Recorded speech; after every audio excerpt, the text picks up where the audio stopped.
spoke at several points during your address of revisited the theme of the significant degree to which shame and self-doubt was an element of your journey, and clearly, which I believe is a theme that many of us can relate to, and clearly you moved beyond that. Can you expand on the process of making the transition from self-doubt to whatever the position of arriving at being prepared to trust your own judgment, imperfect as it was, please? Mm-hmm. That's a good question. You know, I think, at least for me, you know, I was raised with an imperfect dad. And the thought of having this perfect, one of the greatest things that this pastor, when I first went to church, said is, you know, God loves you so much, he can't love you any more or any less for what you do, because he loves you perfectly. I thought, you know, who wouldn't want that? It was like so, you know, it just filled my heart with joy and love. It's like, oh my God, I finally found the perfect dad, you know, God. And I think that part of the problem of leaving religion is you have to face this reality that there isn't that magical person there, and that you need to rely on yourself. And it's very hard to give that up, and I think that's why I identify so much with Mormons, or ex-Mormons too, is that I can understand that. I can understand why you want to keep that kind of perfect situation, even though it's not perfect. But like all of you, and I was very struck by your testimonies, is that it's very similar. It's like once you get a sliver of the truth, it's very hard to block that out. It's very hard to go back. And I could be a rich man. I'm not a rich man at all. But I could be a rich man tomorrow by writing a book saying, finding my religion again. I'd be the celebrity of the Christian world, and I almost want to do it just as a goof. And then make a lot of money. But, and I kept, you know, I've had similar situation or circumstances you did. I left and announced that I was basically a reluctant atheist, and I have a evangelical, kind of a crazy brother-in-law, and my son got type 1 diabetes, and so he called me to inform me that the reason why I got diabetes is because I had left God and let Satan into my house. And it's not as bad as it sounds, because I never have to see that mother effer again. But you know, that's how they, so, I don't know if I answered your question all over the place, but you know, basically, I had to look, you know, I meant to read this for you, but the quote at the start of my book says this: if you would be a real seeker after truth, it is necessary that at least once in your life you doubt, as far as possible, all things.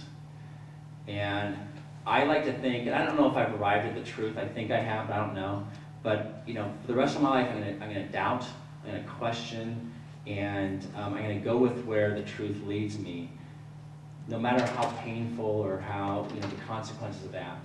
And so a lot of things in my life, personal things that I don't really want to tape, but you know, I've doubted, I've started to change because I want, you know, I think this is the only life I've got, so I want to make sure I live it to the best I can. And it's, you know, it's painful, it's flawed, I'm you know, stumbling along, but it's not a masquerade anymore. It's like, this is my life, this is what I'm going to do. And so I still have self-doubt, you know, and I still think, and I wish I could be those guys, you know. I went for a run today and went to the, you know, past the Mormon temple, and there's, you know, a bazillion people having a wedding out there. In a way, I wish I was this, I'm not saying they're simple intellectually, but I wish I had like that simple faith.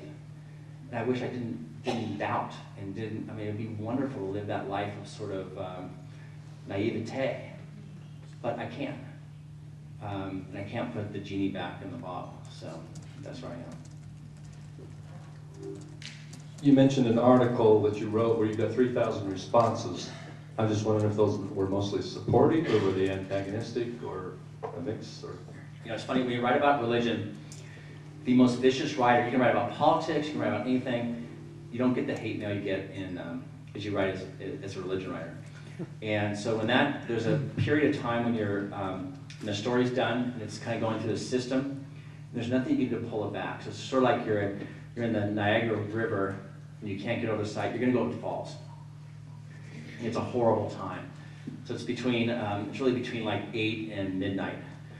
And so when I wrote that story, between 8 and midnight, I just sat there and thinking, what a dumbass I am. I didn't need to do this, I did this voluntarily, and I'm gonna be like Satan all over the world, and why did I do this? And I couldn't sleep, so I got up, and the story was posted on the internet about 11 o'clock, and so I looked, there's a story, the worst part of the story was this hideous picture of myself, and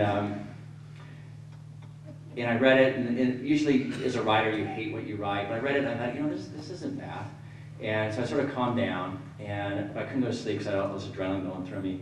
And I said, well, I'll check my work email. So I logged on the email, and there were, I forget, but there's probably 5 screens full, which are about 20 each, of comments. I'm just like, oh my God, this is exactly what I didn't want. But almost everyone, kudos, thank you, we understand, thanks for the insight. And so out of those 3,000 emails, with no exaggeration, 99% were positive in their own way.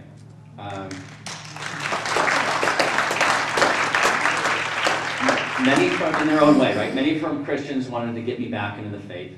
A few Muslims, a few Jews, a couple of Buddhists, but the vast majority were Christians saying, and of course the biggest a-holes were atheists saying, what took you so long?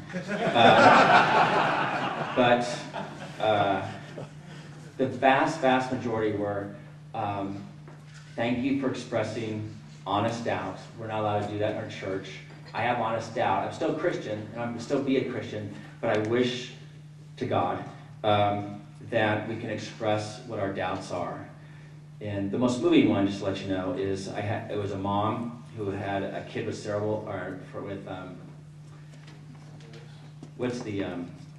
cystic fibrosis. So a kid with cystic fibrosis died when she was like 8 or 9. So the people in our church, his Sunday school teacher, very involved in our church, he said, this is God's will, this is God's plan, we don't know it, but you gotta accept it. Okay, I'll go with that program. Has another kid, same thing. And she goes, when the second kid died, I cannot believe in a God that let 2 beautiful, beautiful kids die, that agonizing death. And so she left the church. And her email and her feelings were just so touching. You read these emails and you just cry on all these ones. They were just amazing. I didn't expect it. I thought I was to be just the most hated person in the world. But it's the second most hated. We have a couple of more questions from people who are listening to you on the internet right now. The first one was, do you think that with more media covers, the Mormon Church would have to face the same disciplinary process the Catholics did? Yeah, absolutely. I think the Mormon Church would face that. If you didn't have you have a Mormon-friendly press in Utah, and even non-Mormon controlled media have to pretty much toe the Mormon line, or else they'll be excluded from the coverage. So yeah, if you had an aggressive media that was investigating the Mormon Church, that'd be a big help. But you have a problem in Utah, and that is so dominant that it's very hard for the media to do that. The second question was, did the Catholic Church, the Catholics try to hide behind priest-penitent privilege? Absolutely. The great Cardinal Roger Mahony of LA, he made the legal argument in court that basically in the Catholic Church, if you're in confession, that's privilege. Okay, you know it's privilege going in.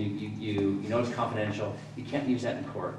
So Cardinal Mahony tried to expand this privilege to any correspondence, any speech, any communication between him and his priests were privileged, and the courts threw that out on its ear.